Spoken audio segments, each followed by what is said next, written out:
Strikeouts, lockdown defense, pancake blocks, all of these things don't really go into the stat sheet. And I think that's why a lot of people in the hobby don't collect defensive players, pitchers. Do our friends in the hobby have this wrong? For the most part. I mean, nowadays you look at Paul Skenes and Shohei Ohtani are two of the highest selling players in baseball. The Dappz and Misiorowski cards are setting records every day now. There's still not a translation in football. Like offensive linemen still don't sell. Defensive players don't sell. In basketball, centers don't really sell. But now that you look at it, Victor Wembanyama was one of the hottest players in his class and is a 7'4" monster. You can see the change of the tides. If you're a good player, you're making an impact, your cards are going to sell. That's just flat out how it is now.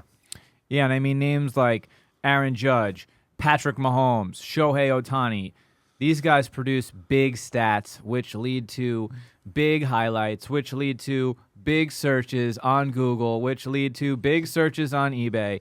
And when your card is searched on eBay more often, listen, cards are finite to a degree, right? There's only so many that are listed on eBay.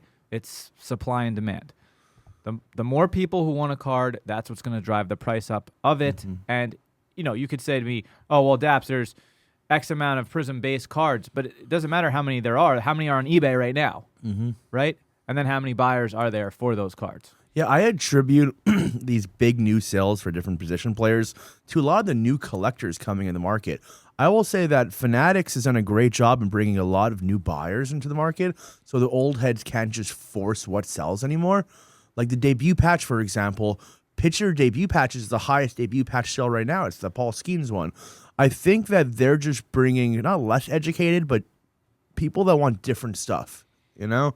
Like back in the day, no one would buy Topps now, but nowadays those are some of the best cards in the business. So they're just dictating what sells, and it's good for the hobby because, you know, a pitcher is important. You know, the relief pitchers are important. The offensive linemen are important. Like these type of players should sell if they're making that impact. Well, also, I mean, when it comes to the playoffs, usually a starting pitcher is the reason a team will win a World Series or a pivotal series in the playoffs. I mean, like, look at a guy like Madison Bumgarner. I don't know if you remember 2013, 2014, 2015. Like, he was so dominant. He started 2 games, and then they were also like, oh, 6th inning? Bring in Madison Bumgarner. Pitch an inning or 2, right? Just absolute dominance. And, I mean, you look at the Strasburgs and the Max Scherzers, and these guys and Justin Verlander, right? These guys come in these pivotal spots. And the interesting thing, too, is starting pitchers, even later in their career, 35, 36, 37 years old, you have to pitch one game. It's not like you have to, you know, have all this endurance and all this strength, and you have to be this young 22 to 25-year-old kid to make an impact. As I was kind of re-entering the hobby 6-7 years ago, I was told, you know, starting pitchers aren't worth anything. And now you see Paul Skenes, right?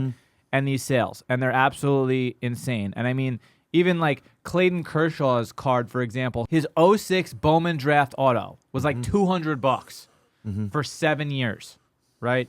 Now that card's $3K. Some pitchers should be way higher than some batters who haven't done anything. I think we can attribute a lot of this change to science, actually. Because back in the day, you have Tommy John, you're never coming back. They didn't have the surgery.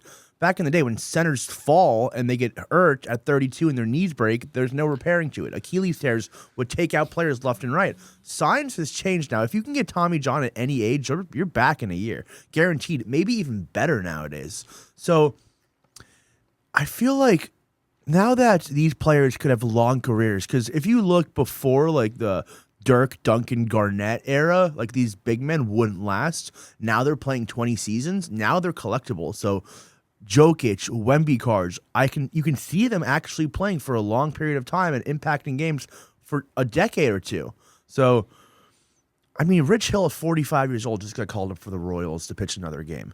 If you could make it to 45 pitching, you kind of have more of an impact than a batter who's only going to make it to 36 or 37. Yeah, it's interesting. And also, over the last 10, 15 years, you've got guys like Kershaw, Verlander, Scherzer. These are guys who all won 3 Cy Youngs, which is insane. It's also, think about the short list of pitchers in history who have won 3 Cy Youngs, and to have 3 pitchers in the last 15 years who have won 3. And by the way, Jacob deGrom, who's dealt with a lot of injuries, he has 2, right? So, like, and he's pitching And he's extremely pitching well well this again. year, right? Yep. And then you have Screwball, who won a Cy Young last year. Who did Skenes win the Cy Young last year? No, it was actually another old fart. Chris Sale came back out of nowhere. Right, Chris and Sale did won this. it. Yeah. So you had Screwball, who won it last year, and it looks like he's going to win it again this year. Yeah. It looks like Skenes is going to get his first. Skenes is super young. Misiorowski's coming around. So it's like, what do pitchers have to do to get the respect of the batters? I feel like it's only since like 5-10 years ago that pitchers are coming back from being bad. Back then, you get bad, you get sent to Double-A, we never see you again. But we're seeing, like, just Chris Sale's a great example. And I thought he was out of the league after the Red Sox run. I thought he was never coming back. And then last year, had one of the best seasons of his career. And listen, you see that Paul Skenes $1 million debut patch sale, and you can say whatever you want about Dick's purchasing it. But let's reference another card. 2023 Bowman Draft Prospect Auto Gold out of 50 PSA 10. This was selling for a little under $4,000 following its release last year, and now it's selling for $15,000.